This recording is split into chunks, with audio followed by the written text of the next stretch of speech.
Bonsoir, bonjour, j'espère que tout va bien. En nouvel essai également, comme la dernière fois, avec une nouvelle connexion. On n'est pas à la maison, donc on ne sait jamais ce que ça va donner, mais en tout cas, ça a l'air de marcher. Et, je suis très heureux de vous avoir là. Merci à tous ceux et toutes celles qui regardent le replay en ce moment et où que vous soyez d'ailleurs dans le monde, ou quoi que vous fassiez. Je suis très heureux de savoir que vous pouvez consacrer quelques minutes de votre temps à regarder le meilleur est à venir, épisode 111, c'est l'épisode où finalement je vais vous dire pour qui je vais vous voter dans la présidentielle. C'est dans 3 semaines, même pas. Donc il est temps quand même de se décider. Et je vais vous faire un petit peu l'historique. Ce sera un petit peu plus conventionnel que d'habitude aujourd'hui parce qu'il faut que je vous explique tout. Et oui, effectivement, pourquoi j'ai fait ce programme, pourquoi toute la jeunesse, etc. Mais avant, je veux toujours commencer, on se respecte les traditions. Dans l'épisode 111, comme dans les 110 épisodes qui ont précédé, on commence toujours par, vous savez, le moment suspendu. Ben oui, le moment suspendu, le voici. Magnifique photo. Oh, j'ai pris une image bucolique, hein. On va parler de choses moins gaies. Regardez-moi ça, elle est pas belle cette image. C'est Séverine qui partage cette image de jolie coccinelle qu'elle a prise il y a 2 3 jours. Salut Patricia, merci. Salut Nathalie, content de te revoir, etc., etc. Donc voilà, une magnifique image de Séverine, qui est vraiment bonne photographe, hein. Je sens que je vais prendre beaucoup de tes photos, Séverine. Ça va être un petit peu comme parfois Lily, etc. Et salut également à Maribo. Tu es là, Maribo? Super, fidèle au poste. Alors, il y a plusieurs choses que j'ai envie de vous dire avant de commencer. Euh, c'est que d'abord, je suis seul avec mon petit garçon. Il est en train de faire la sieste. Là, juste là-bas. Et à tout moment, il va se réveiller. Là, on a beaucoup joué cet après-midi, on a fait du vélo, on a marché, on est allé jouer dans les cours d'eau, etc. On a lancé des petits bateaux, machin chose. Donc il a bien dormi, mais tout à l'heure, il va faire la sieste. Donc, pour ce moment hyper important, où je vais vous annoncer pour qui je vais voter, il se peut que nous soyons interrompus par Hugo, qui viendra nous dire un petit bonjour. Je ne sais pas comment ça va se passer, mais enfin, on fait ça sans filet. Salut Sigine, salut Véronique, ça va? Salut Séverine. Eh oui, oui, l'autre Séverine, d'accord, merci. En tout cas, merci à vous tous et à vous tous d'être là. Je vais bouger un petit peu ma chaise pour être bien en face. Et donc ça, c'était le premier avertissement. À tout moment, le petit samouraï, le petit ninja, viendra peut-être vous dire bonjour. Ça, on va voir s'il se réveille. Salut Inza, ça va bien? Et puis la deuxième chose, c'est que je vais vous raconter l'histoire de LMV. L'histoire du meilleur est à venir. Enfin non, en fait, je vais vous raconter trois histoires courtes qui vont me permettre un petit peu de vous expliquer pourquoi et pour qui, surtout, je vais voter lors de l'élection présidentielle à la fin du mois d'avril. D'accord? Alors, pourquoi le meilleur est à venir a été créé? Pourquoi? Parce qu'au mois de septembre dernier, j'ai eu comme un grand ras-le-bol avec toute cette négativité, tout ce pessimisme ambiant, et le début des primaires de la droite à l'époque qui allait commencer, vous savez, ça se tirait dans les pattes, ça. Et j'ai eu peur à ce moment-là que ça devienne une grande négativité, comme ça se passe aux États-Unis. J'ai connu plusieurs élections aux États-Unis lorsque j'y vivais, et c'était très, très, très négatif. Et donc je me suis dit, il faut quand même réagir, il faut faire quelque chose. Et c'est là que j'ai eu l'idée de lancer ces Facebook Live, donc au mois de septembre, mi-septembre, je crois, et de dire euh, tu sais pour qui tu vas voter, Sigrid? On n'aura peut-être pas la même personne. On va voir. De toute façon, je respecte le vote de chacun. Je ne vais pas du tout me disputer ou me battre avec qui que ce soit. Chacun décide en son âme et conscience. Salut Steve, tu vas bien? Karina aussi est là. Merci, c'est sympa en tout cas d'être là. Et Satanas, ma connexion bug, me dit Véronique, pour une fois que je chopais le direct. Ah, je suis désolé pour toi, Véronique. Mais tu pourras toujours regarder le replay. Et donc j'en avais marre, je reviens à ce que je disais, de ce pessimisme, de cette négativité qui s'installait avec cette élection qui allait nous, euh, nous tirer par le bas, en quelque sorte, pendant des mois et des mois. Steve, on va voir. Je vais peut-être vous surprendre. Et donc voilà, alors c'est pour ça que j'ai lancé les Facebook Live au début. C'était vraiment pour lutter contre ce pessimisme que je sentais venir. Et puis finalement, ça n'a pas été si pessimiste, si négatif que ça. Je peux vous dire qu'aux États-Unis, c'est bien plus négatif. Les campagnes et les spots publicitaires, c'est vraiment terrible. Moi, j'ai fait l'expérience et j'ai craint un instant que ça soit la même chose en France. Bon, ça n'a pas été très gai en France. Mais on a eu à la fois une chance et une malchance. C'est l'affaire Fillon qui a tout de suite entraîné la campagne sur, non pas le débat d'idées, mais sur l'affaire Fillon et l'honnêteté des hommes politiques, etc. Après, la primaire de la gauche, on l'a pas vu passer, le reste, on l'a pas vu passer. Et voilà, on se retrouve au mois d'avril, il s'est rien passé, on a beaucoup parlé de Fillon, qui est toujours là. Hein. Après, si vous aimez Fillon, bah, vous devez être content qu'il soit toujours là. Ceux qui l'aiment moins doivent être bien moins contents. Mais toujours est-il, voilà la raison qui m'a fait débuter les Facebook Live en septembre. Échapper à la négativité de cette campagne présidentielle que je ne voulais pas voir peser sur mes épaules, même si j'ai pas de télé, même si je regarde pratiquement, je regarde pas la télé, mais je regarde parfois sur Internet des programmes qui m'intéressent. Donc j'étais loin de tout ça. Mais on est quand même obligé de s'y intéresser, qu'on le veuille ou non, à moins d'être coupé complètement de tous les médias et d'habiter dans la cambrousse. Voilà. Et puis, il y a autre chose qui a joué, qui a pesé dans la balance, c'est que, bah, je vous l'ai dit il y a quelques instants, hein, j'ai mon petit garçon qui est en train de faire la sieste, il est encore en train de dormir, il va se réveiller dans quelques instants, donc il viendra sans doute dire bonjour, on va être interrompu à un moment ou à un autre. Et puis jusqu'à maintenant, alors je vais être honnête avec vous, j'ai jamais voté. Voilà, honnête, j'ai jamais voté de ma vie. J'ai jamais cru aux hommes politiques, j'ai toujours cru que c'était des gens pas très honnêtes. L'expérience nous prouve un petit peu je ne sais pas si j'ai raison, mais ça ressemble beaucoup à ça. Ils sont peut-être pas tous malhonnêtes, mais la grande majorité. Et il y a aussi une culture de caste, on ne va pas en parler, mais bon, quand on est dans la politique, c'est un mouvement, etc. On est entraîné, c'est agréable, on n'a pas envie de perdre ses avantages, etc. Je peux le comprendre à la limite, mais c'est triste pour ce qu'on appelle, entre guillemets, notre démocratie. Salut Alexia, ça va? Eh va bien le petit, ou la petite, pardon. Séverine, je vis dans la campagne. Eh ben, tu as bien de la chance de vivre dans la campagne. Profites-en, c'est agréable. On passe de bons moments. Là, en ce moment, on est dans la campagne, c'est aussi agréable. Et donc, j'avais jamais voté. Je ne croyais pas aux hommes politiques. Et je me disais que de toute façon, plus on allait voter blanc ou pas voter du tout, et de toute façon, à un moment ou à un autre, eh ben, le régime basculerait et les politiciens comprendraient, les politicards ou les politiciens, et on changerait de régime. Et je me suis dit ça pendant plus de 30 ans. Ça fait 30 ans, même plus, 40 ans. Enfin, moi, j'ai 54, je vais avoir 55 ans bientôt. Donc, je me souviens des premières élections. Pour moi, c'était en 74. Je m'en souviens bien, celle de Giscard d'Estaing. Je me souviens à peu près. J'étais encore tout petit, mais bon, 12 ans, je me rappelle un petit peu de ce qui se passait. Et depuis, c'est toujours la même chose. Gauche, droite, c'est toujours la même chose. Il n'y a rien qu'à changer. Il y a de l'abstention, il y a du vote blanc, il y a tout ce que vous voulez, mais c'est toujours la même chose. Et à un moment, je me suis dit, c'est peut-être le système qui est pas bon. Parce que pour qui que ce soit on vote, ils vont rien changer. C'est peut-être le système qui est pas bon. Et si on ne peut pas changer le système avec les votes blancs ou ne pas voter ou les abstentions, il y a peut-être un autre moyen. Quand j'étais plus jeune, je pensais que c'était pas une révolution. Vraiment. Je pensais vraiment qu'il fallait prendre, j'aime pas dire ça, mais prendre les armes ou y aller à manière forte à la mai 68 pour faire changer les choses. J'ai vraiment cru ça à un moment. Et puis avec l'âge, ça s'agit, j'ai beaucoup voyagé, j'ai passé 20 ans de ma vie en dehors de la France, donc j'y suis revenu il y a peu de temps, après malheureusement Fukushima, vous connaissez mon histoire. Et Patricia, salut québécoise, tu n'as jamais voté. Eh oui, ça va être la première fois là pour moi. Et donc je suis revenu en France et j'ai eu un enfant qui s'appelle Hugo, vous le savez, c'est le petit ninja qui maintenant a 3 ans. Et soudain, je vois les choses d'un œil un petit peu différent.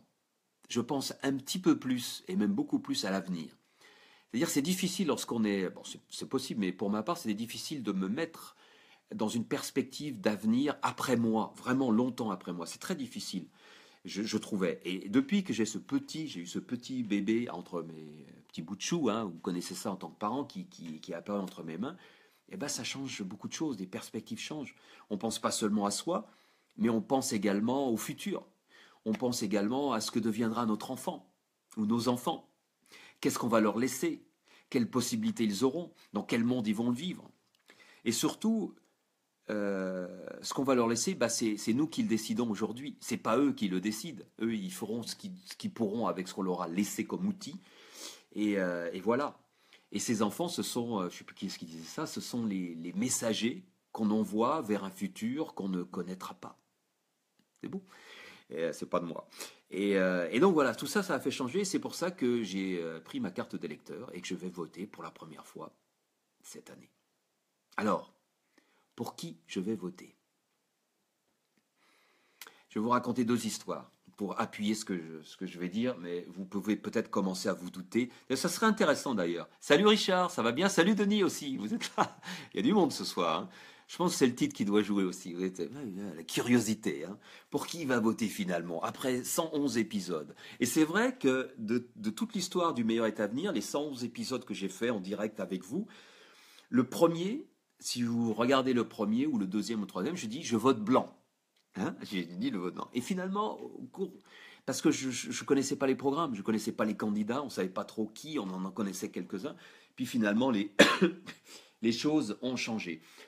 Je vais vous raconter deux histoires très rapides pour pas étayer, mais vous expliquer ma démarche. Donc, vous commencez à comprendre au niveau personnel, la famille, etc.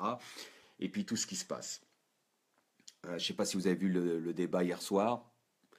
Bon, ça ne sert à rien, ces débats. Ils ont 15 minutes pour parler chacun. Ça ne sert à rien. Et je l'ai regardé sur Internet, grâce à un Facebook Live d'ailleurs, qui a été proposé par je ne sais plus qui, soit c'était BFM ou quelqu'un d'autre, qui avait piraté ça. Et bon, j'ai regardé un petit peu, mais bon, qu'est-ce que vous voulez qu'il raconte, hein. Ça ne sert à rien. Bref, la première histoire que je vais vous raconter, elle concerne les hommes politiques français. Alors, je vous rappelle une chose, je suis ni de gauche ni de droite. J'ai jamais voté à gauche, j'ai jamais voté. Non, je suis ni de gauche ni de droite. J'ai pas de tendance. Je m'en fous des hommes politiques jusqu'à maintenant, et je m'en foutais. Et moi, je pensais plus à une révolution. Révolution. Rien à voir avec le bouquin de Macron. En 1983, donc on revient en arrière, le président de la République s'appelle Mitterrand. C'est François Mitterrand. 1983 est une année charnière. Vous vous rappelez qu'en 1981, si vous ne le savez pas, Mitterrand a été élu parce que c'est la première fois qu'un socialiste est élu à la Ve République. Et donc, toute la politique change. De politique de droite, de libérale, on passe à quelque chose de socialiste, à l'époque, le mot socialiste. D'ailleurs, le philosophe Onfray dit toujours que le socialisme, du Parti socialiste, s'est arrêté en 1983. Et c'est vrai. En 1983, donc, la politique que fait Mitterrand, selon lui, ne fonctionne pas. Les nationalisations, tout ça, tout ce qu'il fait pour les travailleurs, ça ne fonctionne pas. Et sous la pression ou volontairement, il fait un grand virage libéral dans sa politique. Il change de Premier ministre. Mauroy passe aux oubliettes. C'est l'autre. Comment il s'appelle cet autre-là? Je ne mérite même pas que je nomme son nom. Enfin bref, vous voyez, j'aime pas trop les hommes politiques. Surtout certains, je les aime pas du tout. Qui prend le jeune premier qui devient Premier ministre, qui pensait être élu président après, son nom va me revenir. Il est du côté de Rouen, voilà, peu importe si vous avez le nom, donnez-le-moi. Salut Fadila, ça va? Et donc il devient Premier ministre. Mais en 1983, juste avant de faire ce tournant libéral, Mitterrand dit autour de lui, dans son cercle restreint, la droite nous embête beaucoup. Ben oui, parce que depuis 2 ans qu'ils sont au pouvoir, la gauche, ça marche pas. Il y a plein de problèmes et la droite se réjouit, la droite se refait une santé et commence à revenir et on craint pour les prochaines élections. Et Mitterrand, fin renard, le sphinx, hein, Mitterrand c'était pas un démocrate du tout, mais un fin renard et il savait manipuler et faire ça. Il dit il faudrait leur tirer un peu dans les pattes. Qu'est-ce qu'on pourrait faire? Et à qui il dit ça? À qui il confie ça? Il confie ça à son conseiller spécial. Un conseiller spécial qui se trouve dans le bureau à côté de lui, dans le fameux bureau à l'Élysée, il y a le bureau du président, et à côté il y a le fameux bureau des aides de camp, qui est occupé par le conseiller spécial de Mitterrand qui s'appelle Jacques Attali. Jacques Attali, qui est donc le Sherpa, entre guillemets, de Mitterrand, celui qui l'aide à tout préparer, qui est dans le plus grand des secrets, qui lui confie, qui l'aide, qui fait des propositions, etc., qui le brosse, enfin bref. Et il dit donc à Attali, mais il faudrait me trouver un truc pour tirer dans les pattes de la droite qui m'embête quand même un petit peu. Et Attali réfléchit et se dit, qu'est-ce qu'on pourrait faire pour embêter la droite? Tout ça est secret. Il dit, tiens, et si on sortait un bouquin? Et si on sortait un bouquin qui était écrit comme s'il était écrit par la droite, critiquant la droite actuelle, c'est-à-dire les Chirac, tout ça, toute la clique qui était encore présente et tous leurs successeurs, euh, les, les Fillon, etc., pour les critiquer, pour leur tirer dans les pattes, vous savez, pour leur, quand on met du négatif sur un parti ou sur l'autre, bah, ils sont obligés de se dépatouiller de ça, et pendant ce temps, ils ne peuvent pas critiquer l'autre aile, c'est-à-dire la gauche. Et Attali en discute autour de lui, et il dit on va écrire un bouquin, et il cherche un journaliste, quelqu'un pour écrire ce bouquin. Et il en trouve un. Et ce journaliste s'appelle André Berkoff. Vous connaissez peut-être, qui était un journaliste qui a beaucoup écrit, maintenant qui est un peu moins connu, mais qui à l'époque était très présent dans les médias, et qui était plutôt de gauche, si je me souviens bien. Et en discutant avec Berkoff, il dit on va écrire un pamphlet, et on va critiquer tous les hommes politiques de droite, surtout ceux qui sont les plus dynamiques, Chirac, Juppé, etc., pour dire que il ne faut pas que la droite revienne parce que ça va être encore pire que ce que fait la gauche. Mais dit par un homme de droite, vous voyez le subterfuge, dit par un homme de droite qui critiquerait ses propres chefs, en quelque sorte, un jeune ou un truc comme ça. Berkoff est emballé par l'idée, il s'y met au travail, il écrit le pamphlet, il reçoit des informations de la part d'Attali, et Attali lui donne, pour l'aider, un jeune conseiller qui est d'ailleurs qui travaille à l'Élysée et qui est l'adjoint au porte-parole de l'Élysée de l'époque, qui est Max Gallo, si je me souviens bien. Donc ce jeune conseiller va aider André Berkoff à écrire ce bouquin. Parfait, le bouquin est très bien écrit, ça va mettre du plomb dans l'aile de la droite. Et donc, le bouquin va sortir. Mais bien sûr, il faut qu'il sorte sous un faux nom, parce que c'est censé venir de droite. Donc on décide de mettre un faux nom, et le nom sera Caton. On va appeler ce bouquin Caton. Le nom de l'auteur sera Caton. C'est un faux nom, c'est un nom de plume, tout le monde le sait. Et dans la bio, en quatrième de couverture, on écrit Caton est un pseudonyme d'un jeune élu de la droite qui refuse les erreurs que sont en train de commettre les dirigeants pourris, etc.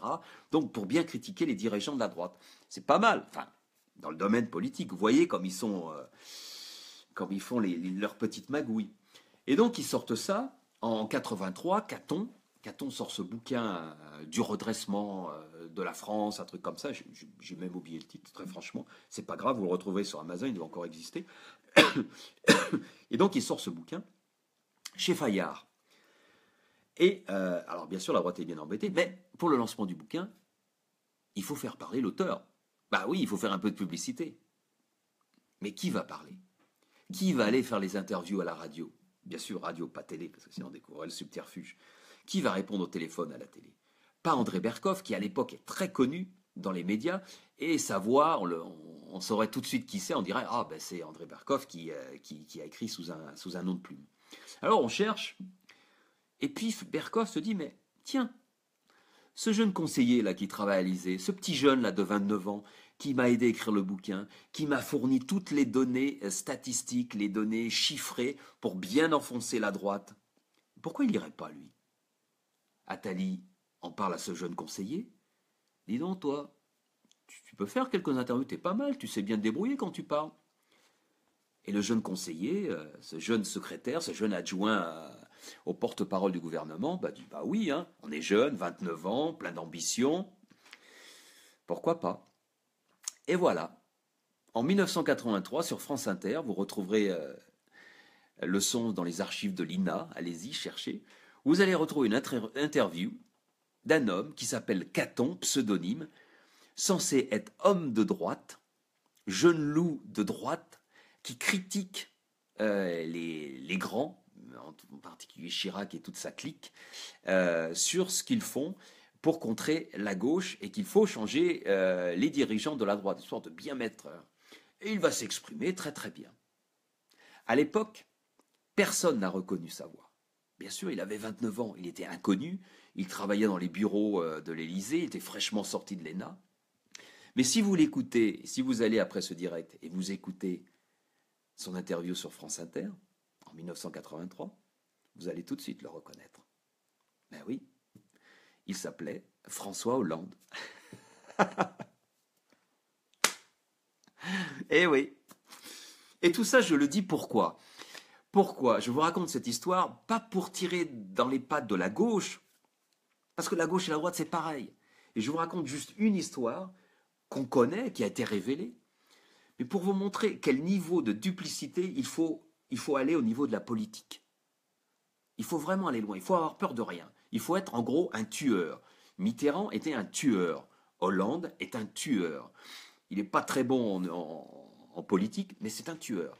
Et s'il est arrivé président de la République, il a eu de la chance, il faut toujours de la chance, mais c'est parce que c'est un tueur aussi.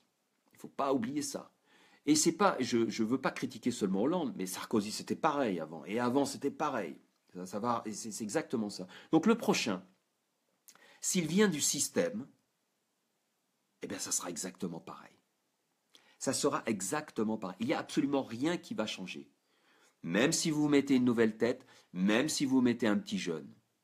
Et là, vous comprenez un petit peu plus ce que je veux dire. Rappelez-vous les noms, Mitterrand, Attali, Hollande. Excusez-moi, j'ai encore là. Vous voyez où je veux en venir. Et ça, c'était une petite histoire. Je pourrais vous en raconter d'autres. Vous en connaissez certainement plus que moi. Moi, pendant plus de 20 ans, je n'étais pas en France, donc je ne connais pas toutes les magouilles qu'il y a en politique. Et ça, c'est ce qu'on connaît. Toutes celles qui sont restées discrètes parce que rien n'a été révélé existent et continuent à exister. Est-ce qu'il n'y aurait pas un plan derrière le petit jeune loup qui arrive? Allez, Macron.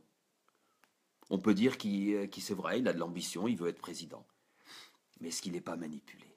Est-ce qu'il n'y a pas des gens derrière? Un gars qui s'appelle Attali, un gars qui s'appelle Hollande. Je dis pas que c'est vrai, mais je pose la question. À vous de voir. Et pareil pour la droite. Enfin, la droite, le problème est différent parce que ces Fillon avec ses casseroles, ils sont en train de se tirer une belle balle dans le pied tout seul. Bon, voilà. Ah bah je vois que Jean-Jean a déjà mis à trouver l'émission. Tu as déjà trouvé? Ah bah voilà, vous avez le lien que Jean-Jean vous propose et vous pourrez voir. Et maintenant, je vais vous raconter une deuxième histoire et juste après, je vous dis pour qui je vais voter. On va quitter la France. L'histoire est un peu plus intéressante, je trouve, moins négative. Et on va aller en Espagne.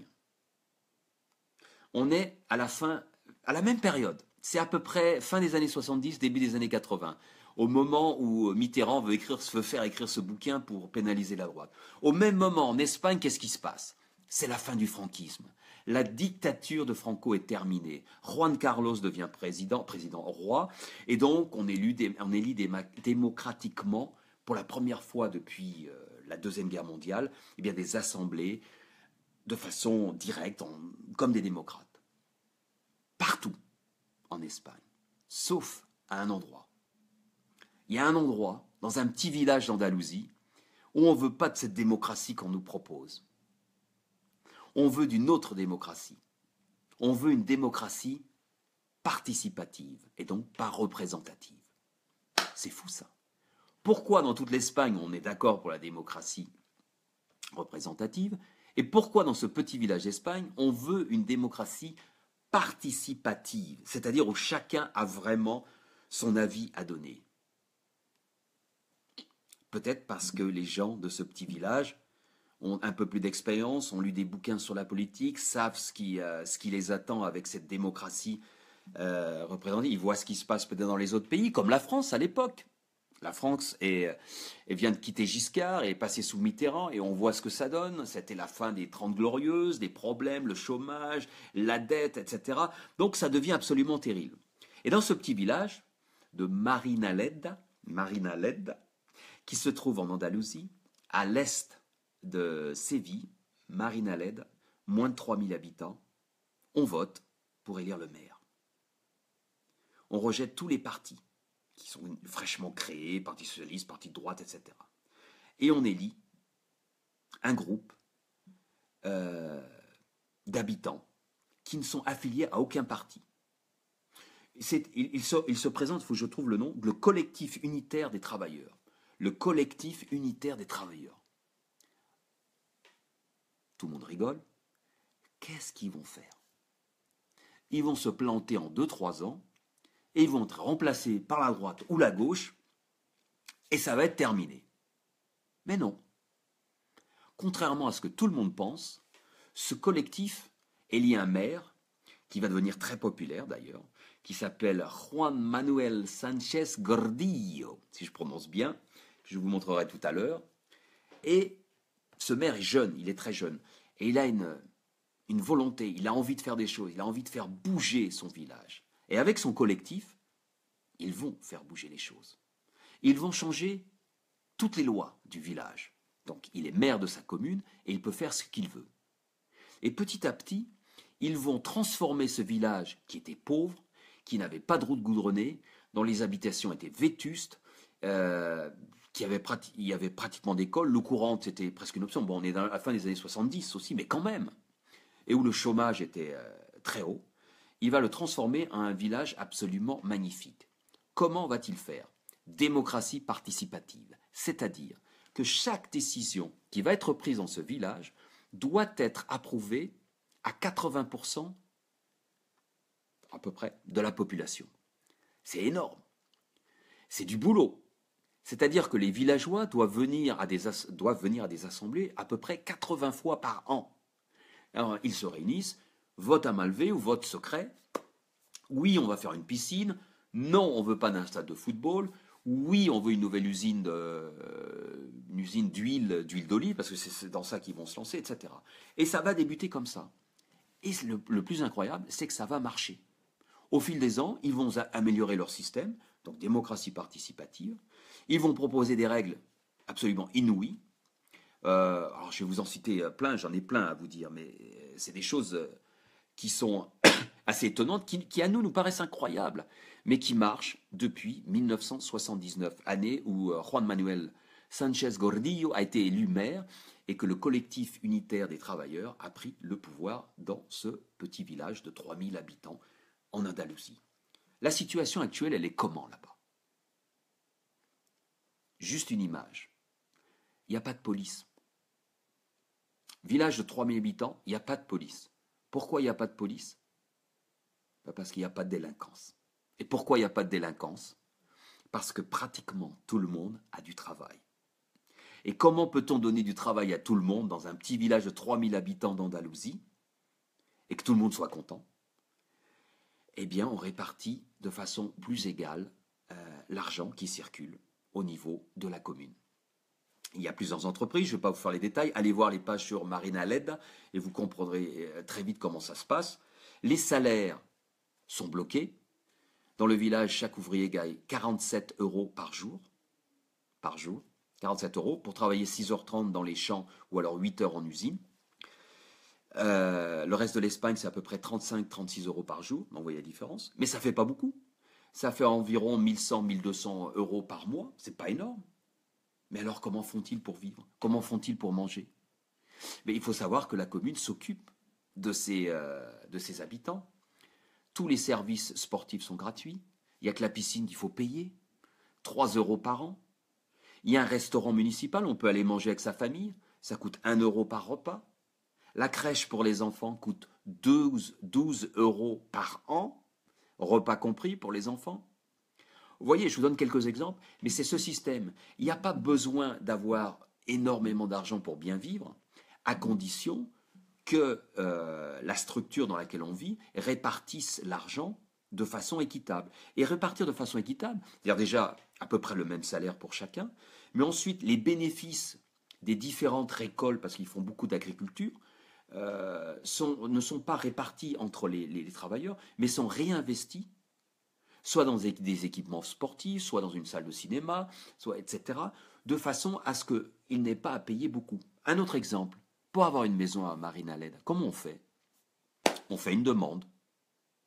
On fait une demande, la région d'Andalousie fournit tout le matériel, elle paye le matériel, la mairie paye l'architecte et fournit le terrain, mais celui qui veut la maison doit la construire lui-même.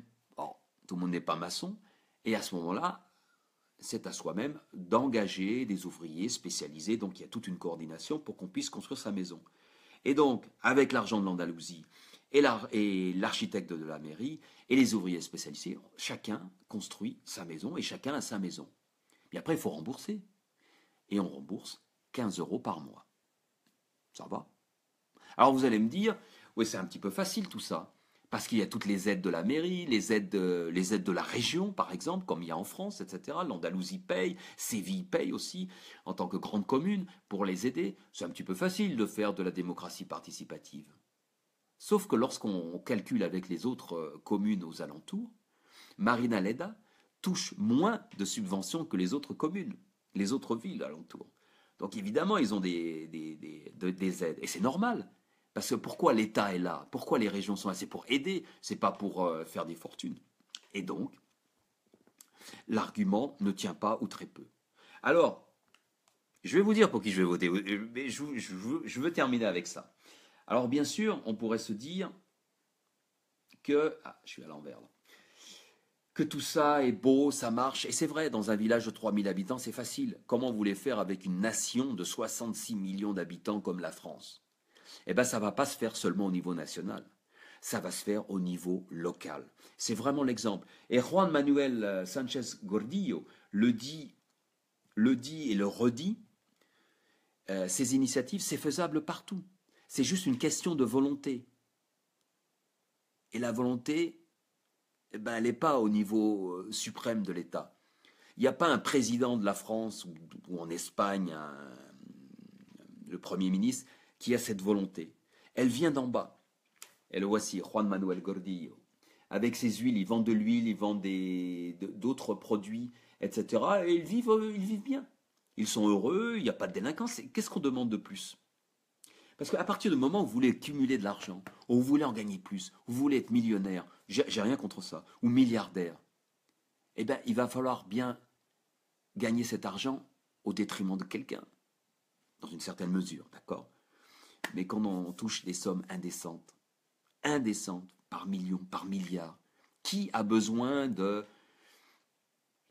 je ne sais pas, de 1 milliard sur son compte en banque? Pourquoi faire? Pourquoi prendre tout cet argent à des gens et ne pas le repartager, non pas directement avec eux, mais dans des structures dans lesquelles on investirait, pour que les gens soient heureux. Et les gens qui sont heureux, qui ont des choses à faire, qui ont une famille et qui ont un toit, n'ont pas envie de verser dans la délinquance, n'ont pas envie de voler, n'ont pas envie de commettre des crimes. Il y aurait moins, à mon avis, de mouvements vers les extrêmes si les gens étaient heureux.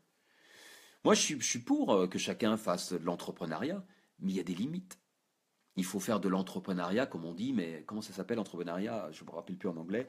L'entrepreneuriat, mais de façon consciente, respectueuse par rapport à ceux qui travaillent avec nous. Moi aussi, j'essaye d'aider les autres par rapport aux gens qui travaillent avec moi. Et on essaye tous ensemble d'avancer. Donc Juan Manuel Gordillo a fait un bel exemple. D'ailleurs, lui, il a un problème, c'est qu'il a 65 ans maintenant. Et il est là depuis 79. Donc il va falloir que la nouvelle génération le remplace. Et ils ne sont pas sûrs que la nouvelle génération soit aussi sensibilisée que l'ancienne, celle qui est au pouvoir, qui dirige. Mais ça va être un problème à gérer pour eux. Nous, on n'en est pas là. Nous, on a une élection à la fin du mois d'avril. Et il va falloir se décider à voter. Alors, merci Patricia. Tu peux regarder le replay. Pour qui je vais voter? Oh. Non, je veux pas le faire comme si c'était une super annonce, comme si, oh là là, attention, il va voter pour celui-là ou celle-là, etc.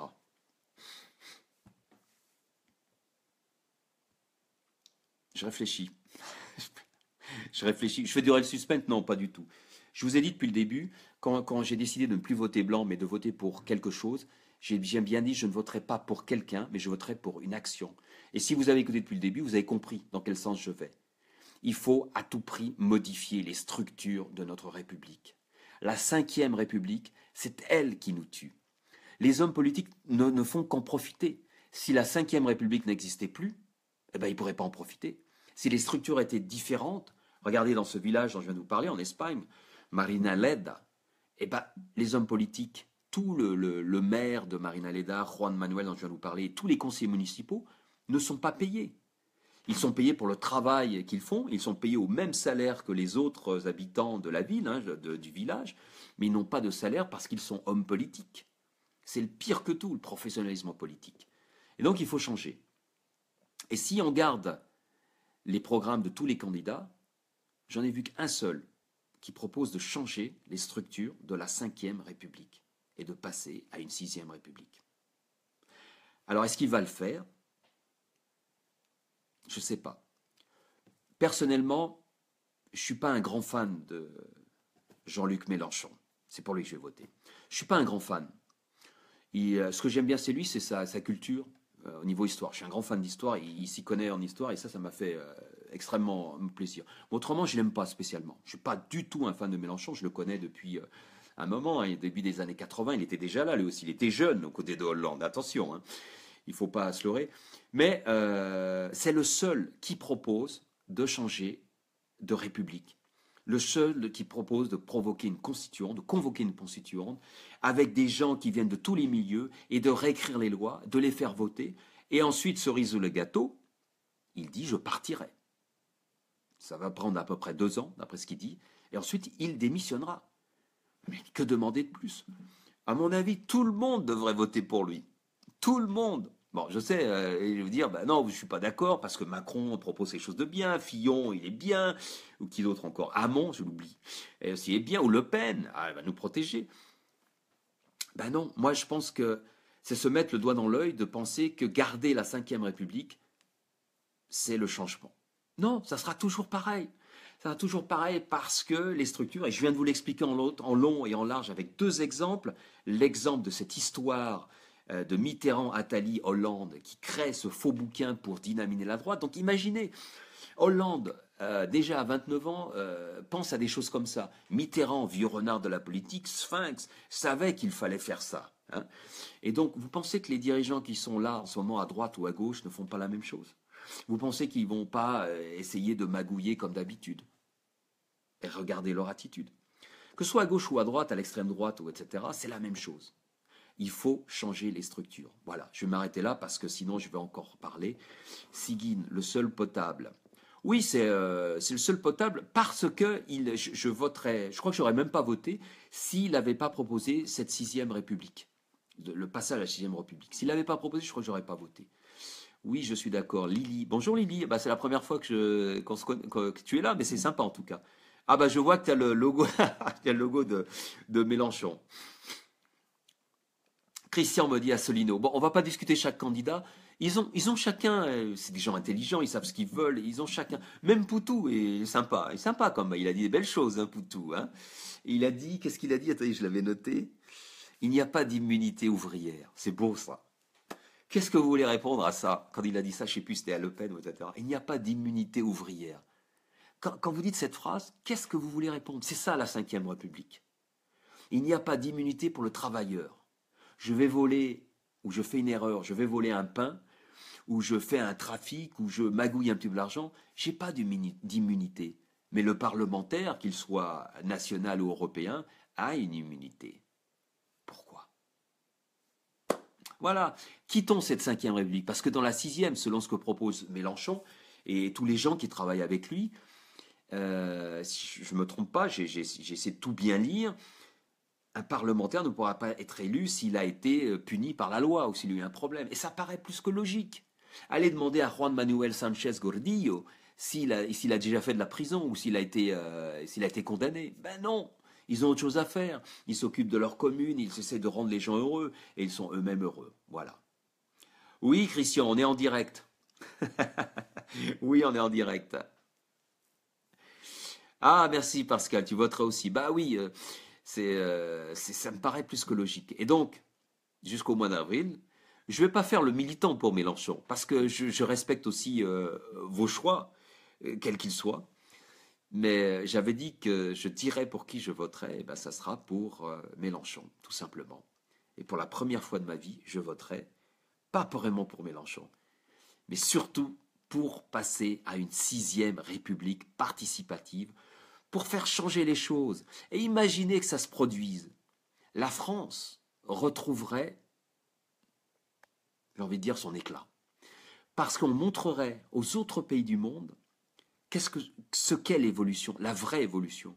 C'était bien la Ve République jusqu'à maintenant, mais maintenant c'est plus possible avec tout ce qui existe, avec nos connaissances, avec Internet, etc. Il faut à tout prix changer. Et la France peut devenir un leader dans ce domaine. On est tombé bien bas, hein. Je peux vous le dire, j'ai pas mal voyagé. On ne respecte plus beaucoup la France, si ce n'est que pour l'art et la gastronomie.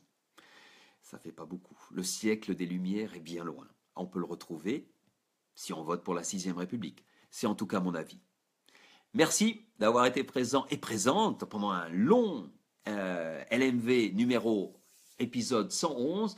Le petit ninja ne s'est même pas réveillé, il fait toujours la sieste, incroyable, il a respecté le temps de parole de son papa qui était important aujourd'hui parce que je voulais vraiment vous parler de tout ça. Donc, à vous de réfléchir. Si vous voulez en parler, on peut en parler, que ce soit en message privé ou lors d'un prochain direct. Peut-être qu'on fera un direct sur ça. Moi, je suis prêt à discuter, pas à agresser, hein, pas à agresser. Là, je veux pas de ça, ça m'intéresse pas. Mais pas à confronter nos idées, parce que je ne vais pas vous faire changer d'avis. À mon avis, on peut pas faire changer d'avis des gens, comme la nuit dernière en 15 minutes, sur le débat sur BFM. Chacun a des idées, chacun a un passé, chacun a une éducation. Mais au moins, en discuter et peut-être s'inspirer les uns les autres. Merci à tous et à toutes. On se retrouve, ça sera, on est quoi aujourd'hui? Mercredi, je ne sais même plus. Vendredi, ça sera l'épisode 112. Et donc, oui, je vais vraiment voter pour la première fois de ma vie pour une 6e République. Merci, bonne soirée, au revoir.